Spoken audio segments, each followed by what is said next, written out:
सिंधुदुर्गच्या प्रकरणात ज्याप्रमाणे शिंदेचा एन्काउंटर झाला आणि ती केस दाबण्याचा शासनाने प्रयत्न केला, त्याचप्रमाणे सिंधुदुर्ग जिल्ह्यातला मालवणचा राजकोटचा पुतळा, महाराजांचा पुतळा पडल्यानंतर तो प्रकरण दाबण्याचा आणि निवडणुकीत तो प्रकरण संपवण्याचा प्रयत्न शासनाचा चाललेला आहे. आजच निविदा एक प्रसिद्ध झालेली मी बघितलेली आहे. या निविदामध्ये अगदी 8 दिवसाची मुदत देऊन ह्या निविदा प्रसिद्ध केलेल्या आहेत आणि ही निविदा 1 तारखेनंतर खोलल्यानंतर 4 दिवसात अगदी त्या असलेल्या ठेकेदारांनी किंवा त्या असलेल्या शिल्पकारांनी आपला पुतळा बनवून संचालनाची परवानगी घ्यायची अशा प्रकारची अट घातलेली आहे आणि त्या पुतळ्याला परत महाराजांच्या पुतळ्याला परत 6 महिन्याची मुदत दिलेली आहे.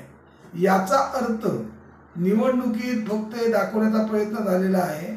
उद्या सकाळी या 1 तारखेनंतर तातडीने उद्या वर्ग कार्यान्वयन आदेश पण देतील आणि तो पुतळा आपण चालू केला असं दाखवण्याचा प्रयत्न करतील किंवा तो पुतळ्याचं उद्घाटन पण एकदा परत करतील.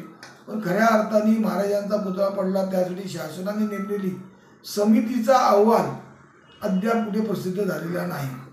शासनाने नेमलेली समिती जी आहे त्या समितीने याच्यात काय निष्कर्ष काढलेला आहे, त्यानंतर हा पुतळा बनवण्याला अटक झाली पण त्याच्यावरती जामीन होण्यापूर्वीच हा पुतळा घाई गडबडीत घाई घिसटीत करण्याचा प्रयत्न होऊन परत जर अशा प्रकारचा पुतळा आणि महाराजांचा अवमान झाली तर मात्र हे योग्य होणार नाही.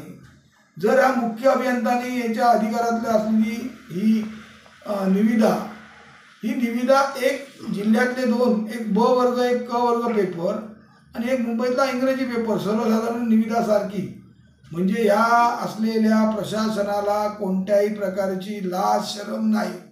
कारण हा पुतळा जर अशा प्रकारचा बनवायचा असेल तर मुंबईसारख्या आणि महाराष्ट्रातल्या अग्रगण्य न्यूजपेपरला देण्याची गरज आहे.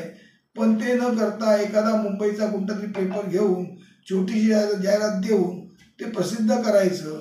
कारण शासनाने यापूर्वीच 26 ऑगस्टला पुतळा पडल्यानंतर सुतार यांना आणून तो पुतळा दाखवला, त्या पुतळ्याची तयारी केली आणि त्या पुतळ्याबाबत त्यांनी सर्व अगोदरच तयारी करून तो पुतळा करण्याचा ठेवल्यामुळेच 4 दिवसाचा अवधी जो घातलेला आहे त्याला कोण दुसरं येणार नाही ही अट मुद्दामून टाकलेली आहे. ही निविदा असेल तर निविदा रद्द करावी किंवा परत निविदा काढावी, अन्यथा याबाबत वरिष्ठांकडे दाद मागूच. शासनाकडे असल्यामुळे दाद मागता येणार नाही कारण शासन त्याला पाठीशी घालणार. त्यामुळे ह्या तकलादू पुतळ्याला परत 6 महिन्याची मुदत असल्यामुळे परत जयदीप आपटेसारखा पुतळा बनवण्याचा प्रयत्न झाला तर या शासन महाराजांकडून त्याला क्षमा मिळणार नाही. तर अशा पुतळ्याबाबत, कारण हे सर्व प्रकरण करण्यासाठीच जो जिल्हा निर्मिती झाल्यापासून मालवण तालुका हा सावंतवाडी डिव्हिजनला जोडलेला होता, तो सर्वगड इथे आल्यानंतर मालवण तालुका कणकवली डिव्हिजनला जोडला गेला.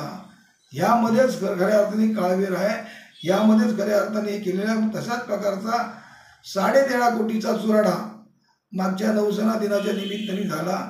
तोच न विदाउट टेंडर काढता झाला.